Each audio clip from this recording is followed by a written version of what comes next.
Fala rapaziada, tudo certo? De volta para mais um vídeo aqui do nosso Canal 10 com o tradicional pré-jogo. Afinal de contas, nesta quarta-feira, 7h15 da noite, o Santos enfrenta a Universidade Católica do Equador, jogo válido pela Copa Sul-Americana. Falo aqui em nome de Peter Leandro e Dani Haddad, Fisioterapia.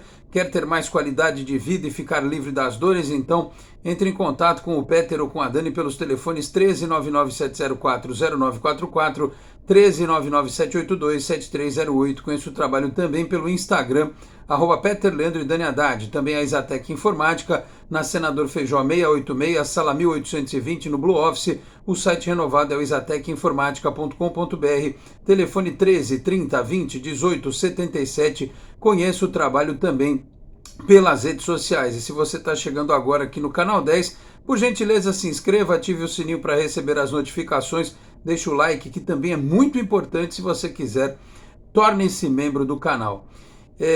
Bom, todo mundo sabe que esse jogo contra a Universidade Católica lá do Equador, ele tem um caráter tanto quanto decisivo para o Santos, né? Porque na Copa Sul-Americana só passa o campeão do grupo. E o Santos é o lanterna, né? Porque perdeu o outro jogo entre o União La Calera e o próprio Universidade Católica, empatou foi um empate, né? As equipes somaram 1 ponto. E o Santos precisa ganhar, porque se perder, por exemplo, o time equatoriano vai a 4 pontos. Se empatar, o Santos fica com 1 e os caras ficam com 2. E aí depois eles enfrentam o Santos no Equador. Então é toda uma conta, toda uma matemática que precisa ser feita para você chegar na última rodada precisando ganhar do Banfield, nesse meio tempo torcendo para que se consiga um saldo de gol, né? O Santos precisa chegar nessa última rodada com um saldo de gol superior ao do Banfield para depender basicamente de uma vitória contra o time argentino. De toda forma, essa partida ela me chama a atenção também pelo fato de que talvez a gente veja pela primeira vez o verdadeiro time do Fabian Bustos, porque ele até agora basicamente só comandou o Santos em jogos fora da Vila. O único jogo que ele fez em casa foi contra a equipe do Água Santa pelo Campeonato Paulista, porque foram jogos aí da Sul-Americana, da Copa do Brasil, do Campeonato Brasileiro, do próprio Campeonato Paulista, e ele só fez um jogo em casa, contra o Água Santa, e venceu por 3-2, tendo começado o jogo perdendo por 1-0, virou para 3-1, e claramente no segundo tempo, naquele dia, ele demonstrou um pouco de medo e um pouco de preocupação com o resultado do jogo, botou o time todo atrás da linha da bola, defendeu o resultado e acabou vencendo, né, o jogo, que era importante para o Santos tentar a classificação, que não veio, ou pelo menos para, e como veio, como ocorreu, né, escapar do rebaixamento para a Série A2 do Campeonato Paulista. Nos outros jogos ele precisou adaptar. Ele teve que correr atrás do prejuízo contra a Ferroviária, ele meteu uma retranca contra o Palmeiras, ele meteu uma retranca contra o Fluminense e também contra o Banfield. Só deu certo contra o Fluminense, contra o Banfield e contra o Palmeiras o Santos perdeu, né? Na Copa do Brasil também foi um Deus nos acuda, no jogo lá contra o Fluminense do Piauí. E agora a gente vai ver um jogo de uma competição que exige da equipe uma produção ofensiva quando joga em casa para ganhar e, como eu disse, para vencer e fazer saldo de gol. É claro que a Universidade Católica vai estacionar o ônibus e ele vai precisar de alternativas para que o Santos fure este bloqueio, né? Um adversário que vai vir se defender, jogar por uma bola, jogar no contra-ataque, e aí me causa um pouco de curiosidade para ver como é que o time vai se comportar. Tem, claro, algumas boas notícias, como a volta do Ângelo, do Léo Batistão, jogadores relacionados, recuperados de lesão, o Sanches também, porque dentro da Copa Sul-Americana ele pode jogar, não há limite de estrangeiros, né? Em compensação, o Kaique, com aquela fratura no nariz, e o Marcos Leonardo, que está suspenso, não jogam. E aí a gente tem que fazer um pouco de matemática aqui, de exercício de imaginação, para colocar no papel um possível time para o jogo desta quarta-feira. Se ele repetir o que fez contra o Fluminense, um 4-3-1-2, ele simplesmente troca o Marcos Leonardo pelo Angulo. Seria o mais natural, né? coloca o Angulo do lado lá do Ricardo Goulart na frente. Um esquema que dentro de casa talvez funcione, né? Ele vai ter os dois atacantes, vai ter o Johan Júlio na meia, 3 homens no meio de campo, o Zanocelo e os 2 volantes, né, mais pegadores, o Maranhão e o Rodrigo Fernandes, e vai poder liberar bem os laterais, que são ofensivos, o Madison e o Lucas Pires, que em casa, em tese, vão apresentar um rendimento melhor do que o que eles fizeram, por exemplo, contra o Fluminense. Esta é uma alternativa que acho que pode funcionar melhor em casa do que teria funcionado contra o Fluminense, porque contra o Fluminense precisava ter contra-ataque e não tinha, né? A outra alternativa seria ele dar uma abertura na equipe. Eu só me preocupo com o fato de que ele dificilmente vai tirar o Maranhão. Eu acho que ele deveria tirar o Maranhão e colocar o Zanocelo junto com o Rodrigo Fernandes. Eu queria ver essa formação em campo. E aí ele pode voltar com o Lucas Braga, porque era o time que ele tinha escalado antes, né? O Lucas Braga numa ponta, o Lucas Barbosa na outra. Enfia o Ricardo Goulart de centroavante e mantém a estrutura do meio de campo com o Júlio e com o Maranhão ao lado do Fernandes. Eu vejo pontos positivos nas duas formações.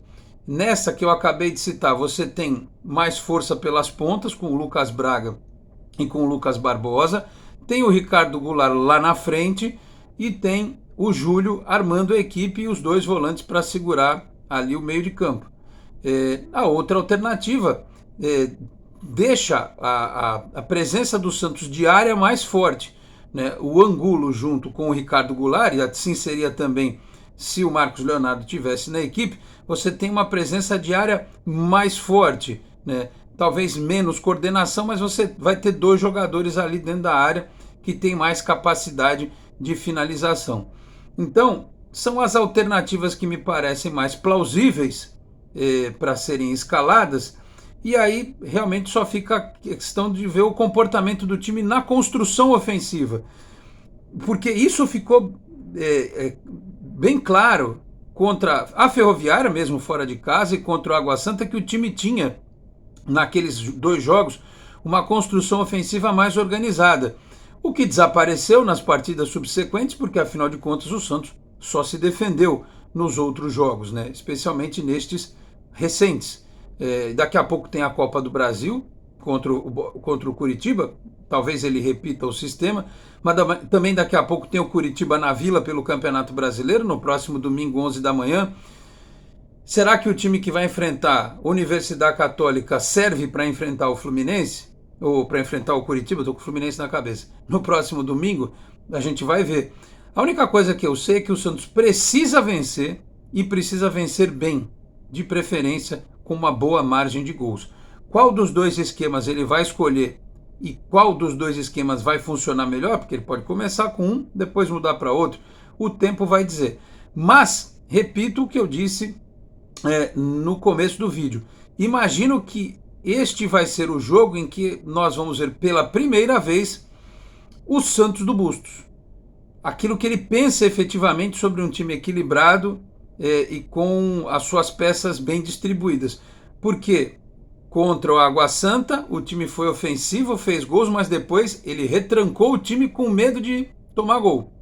E nas partidas fora foi a mesma coisa. Então, a gente já viu o lado defensivo do técnico do Santos. E tivemos um teaser do lado ofensivo dele contra o Água Santa e um pouco contra a Ferroviária. Eu quero ver mais isto no jogo contra um adversário que, em tese, é um adversário fraco, né? Os times brasileiros que estão na Copa Sul-Americana são muitos times tradicionais, Santos, São Paulo, Inter, Fluminense, mas foram times que não fizeram lá uma temporada tão boa, por isso que estão na Copa Sul-Americana. Se tivessem feito uma boa temporada, estariam jogando a Copa Libertadores da América. Agora, imagina os outros que jogam a Copa Sul-Americana, e a gente viu o Banfield, né? Desculpa, o Banfield é um time fraquíssimo. Se o Santos tivesse tido um pouco de coragem, jogado um pouco de bola, tinha ganho o jogo lá, com esse time aí, né? Então você imagina o nível dos times do Chile, do Equador, da Bolívia, que estão aí na Copa Sul-Americana. Então o Santos tem que vencer, porque é necessário olhando para a tabela, pensando no futuro, e ele tem obrigação de ganhar porque é um adversário muito fraco, e o Santos precisa de recuperação também. Ele precisa dar uma resposta positiva para o torcedor, para que o próprio Bustos comece a ganhar um pouco mais de confiança, de tranquilidade, assim como o elenco, os jogadores que estão aí iniciando esse novo momento da temporada com a Sul-Americana e também com o Campeonato Brasileiro. Então vamos aguardar. O jogo tem transmissão pela Comebol TV. Se você tem Sky e se você tem NET, ou Claro, né, você assiste assinando lá o pacote da Comebol TV. Se você for assinante de outra operadora, faça como eu, assista no boteco, ou então corra lá no estúdio do Esporte por Esporte para assistir o final do jogo. É a alternativa que a gente tem, porque infelizmente a Copa Sul-Americana, apesar de ser um torneio que envolve muitos importantes times do futebol brasileiro, não chamou a atenção nem das TVs por assinatura dos canais esportivos, para que ela fosse transmitida de uma forma mais democrática para todos, de uma forma mais econômica, porque ainda botar 30 e tantos reais em mais um streaming é para arrebentar com o bolso do torcedor, e a vida não está fácil, né? A gente precisa sempre lembrar disso no aspecto financeiro também. Então é isso, meus caros. Vamos acompanhar, na medida do possível, Santos e Universidade Católica. Quem puder ir à Vila, a venda de ingressos está fraca, né? Aliás, o Santos já está até programando jogo com o Ceará no Campeonato Brasileiro lá para a Arena Barueri, e faz o correto. Lá cabem 32 mil pessoas. Espero naquele dia ver lá 30 mil torcedores do Santos fazendo dinheiro para o clube, incentivando a equipe, porque é necessário, né? Mais do que necessário o Santos jogar eventualmente fora da Vila Belmiro. Planejando tudo direitinho, avisando a galera antes, não tem problema nenhum. O cara sabe que vai ter que pegar o trem, o ônibus, o Uber, sei lá eu, o que for necessário para chegar à partida, se planejar bem. E a Vila Belmiro, eu imagino que não vai estar lotada não neste jogo da Copa Sul-Americana, até porque talvez alguns estejam guardando dinheiro para ver o jogo do Santos contra o Curitiba pelo Brasileirão. Mas, se o torcedor pudesse marcar presença, seria muito importante, tá certo? Então, repito e reforço, vamos acompanhar o jogo, e assim que a partida terminar, a gente faz uma análise geral e, quem sabe, né, de uma vitória do Santos nesta quarta-feira, tá certo? Então vou ficando por aqui, agradecendo a todos pela audiência, um grande abraço e até a próxima. Tchau, pessoal.